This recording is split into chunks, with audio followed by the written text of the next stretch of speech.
بلکہ یاد رکھنا کہ فقیر کے پاس تم جاؤ تو وہ جان لے گا کہ تم کیا ڈھونڈ رہے ہو، اور وہ خود اس سے الٹ بیہیو کرے گا، تاکہ پہلے تو تم اس تصور سے، اس تصویر سے جان چھڑواؤ جو ذہن کے بندی خانے میں تم نے بنا رکھی ہے، اور جیسے ہی تم اس تصویر سے جان چھڑاتے ہو تو پھر تم حقیقت کی دنیا میں آتے ہو، پھر تم اپنی تصویر اپنے تصور سے نہیں ملتے، پھر تم واقعی مرشد سے ملتے ہو، گرو سے ملتے ہو، فقیر سے ملتے ہو۔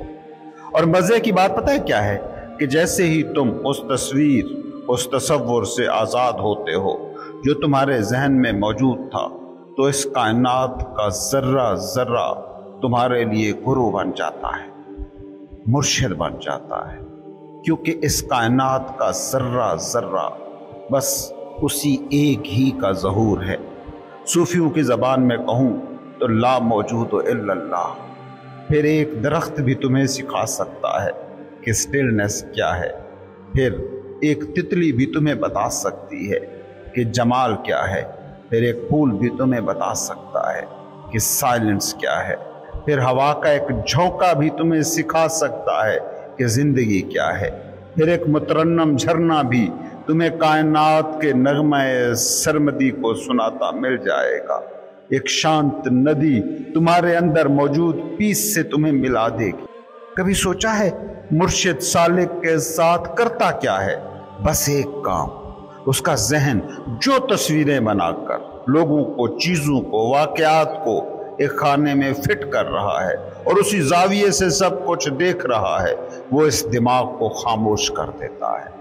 جب تک یہ تصور اور تصویریں تراشتا دماغ ہی تم ہو، تب تک فقیر، گرو، مرشد نہیں ہو سکتا، کیونکہ جب تک تصویریں، تصور بناتا دماغ موجود ہے، تم موجود ہی نہیں ہو، مرید ہی موجود نہیں ہے، اور گرو کو تخلیق کرتا ہے مرید، مرشد کا خالق ہے سالک۔ سوچو کوئی سالک ہی نہ ہو تو مرشد کسے کہیے گا؟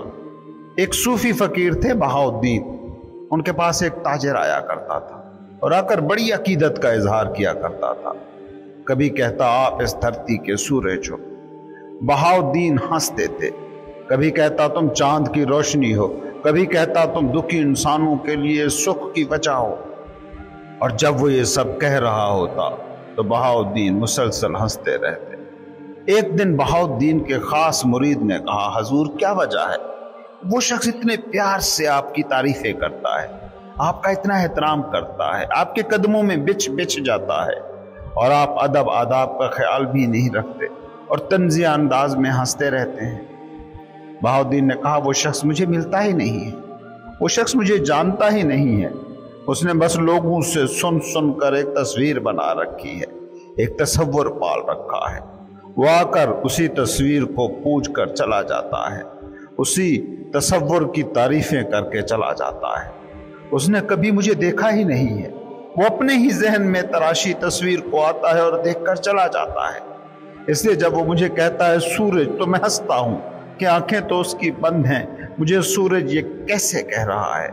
وہ جب مجھے کہتا ہے چاند تو میری ہنسی نکل جاتی ہے کہ اس نے کبھی چاند تو دیکھا نہیں، بس کہے جا رہا ہے۔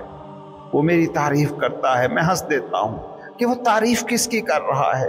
وہ اپنے ہی ذہن کے اندر موجود ایک بت کی تعریف کر رہا ہے اور سہارا میرا لے رہا ہے۔ مرید بولے سمجھ نہیں آئی ہمیں آپ کی بات۔ بہاؤالدین بولے آؤ تمہیں سمجھاتا ہوں۔ وہ اپنے مریدوں کو ساتھ لیے اس شخص کی دکان پر گئے اور صرف وہ جبہ اور ٹوپی اتار دی جو وہ اپنے آستانے پر پہنے رہتے تھے، اس کی دکان سے سودا لیا اور واپس چلے آئے۔ وہی دکاندار جو انہیں کبھی سورج کہتا تھا، کبھی چاند کا خطاب دیتا تھا، کبھی دکھی دلوں کا آسرا کہتا تھا، انہیں پہچان ہی نہ سکا۔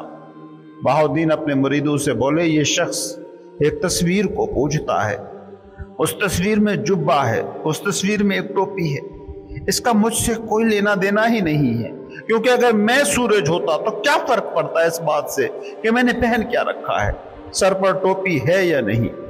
میں ہنستا تھا اس لیے کیونکہ یہ مجھے دیکھ ہی نہیں رہا ہوتا تھا، یہ بس میری ٹوپی اور جبے کو دیکھتا تھا، میں تو اس سے کہیں دور کھڑا ہنس رہا ہوتا تھا۔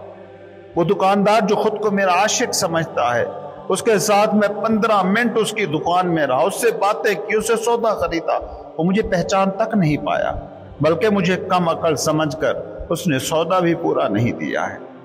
مریدوں نے کہا حضور ہو سکتا ہے اس سے بھول ہو گئی ہو سکتا ہے کام میں بہت مصروف ہو اور پہچان نہ پایا ہو۔ بہاؤالدین نے دوسرے دن پھر اس کی دکان کا چکر لگایا، اسی حالت میں بنا جبہ و دستار کے، وہ نہ پہچان پایا، اور اگلے دن ہی نہیں پورے 1 سال 365 دن تک وہ اس کی دکان پر روزانہ بلا ناغہ جاتے رہے۔ وہی مرید ساتھ ہوتے مگر وہ کبھی پہچان نہ پایا، حتیٰ کہ وہ مرید تھک گئے، وہ مرید اکتا گئے۔ انہوں نے مرشد سے کہا حضور بس کریں، ہم نے جان لیا، ہم سمجھ گئے۔ اور کتنی مزے کی بات ہے کہ اس پورے سال میں بھی وہ شخص ان کی محفل میں آتا رہا اور اس کے وہی ڈھنگ رہے، وہی تعریفیں کرتا رہا، وہی تم سورج ہو تم چاند ہو کے راگ الاپتا رہا۔ 1 سال جب گزر گیا تو بہاؤالدین نے کہا کہ مت کہا کریے، بند کریے فضول باتیں، پورے 1 سال میں تمہارے دروازے پر آیا ہوں، تمہاری دکان سے سودا خریدا ہے، اگر میں سورج تھا کبھی تم نے میری حدت محسوس کیوں نہ کی؟ اگر میں چاند تھا تو ایک بھی کرن تمہیں چھو کیوں نہ سکی؟ سورج تو دور تمہیں مجھ میں دیا تک دکھائی نہ پڑا، تو سراسر جھوٹ بولتا ہے۔ اس بات کو سمجھو کہ دیکھنا دکھائی دے رہی چیز کا معاملہ نہیں، دیکھنے والی آنکھ کا ایکشن ہے۔ پیر دکھائی دینے والی چیز تب بنتا ہے جب دیکھنے والا موجود ہو، جب دیکھنے والے کی آنکھ کی صلاحیت موجود ہو، جب دیکھنے والا اپنے ذہن میں موجود تصویر کو نہیں، سامنے موجود حقیقت کو دیکھ رہا ہو۔ تم جب چیزوں کو دیکھتے ہو تو چیزوں کو نہیں دیکھتے، بس اس تصویر کو دیکھتے ہو جو تمہارے ذہن میں ہوتی ہے۔ تمہارا ایک دوست ہے، جب بھی اسے دیکھتے ہو کہتے ہو یہ میرا دوست ہے۔ کبھی سوچا کہ آج سے 10 سال پہلے وہ کیسا تھا، 20 سال پہلے کیسا تھا؟ دیکھتے ہو ماں باپ کے لیے بچے کبھی بڑے نہیں ہوتے، کیوں؟ کیونکہ وہ حقیقت کو نہیں دیکھتے ہوتے کہ بچہ بڑا ہو گیا ہے، وہ اس تصویر کو دیکھ رہے ہوتے ہیں جو انہوں نے اپنے ذہن میں بنا رکھی ہے۔ تم گرو کو کیسے پاؤ گے؟ چولے، چوغے، جبے، دستار، ٹوپی کو ہی پہچانو گے نا، کیونکہ تمہارے ذہن میں گرو کی تصویر یہی بنتی ہے۔ تم اس تصور کے، اس تصویر کے پجاری ہو، اس لیے ہمیشہ فقیر تم سے چوک جاتے ہیں، گرو تم سے چوک جاتے ہیں۔ ہمیشہ جبہ و دستار کو تم پہچان پاتے ہو، ہمیشہ کچھ حرکتیں کرتے، کچھ ریاضتیں کرتے، کچھ خاص رنگ ڈھنگ کو تم دیکھ پاتے ہو۔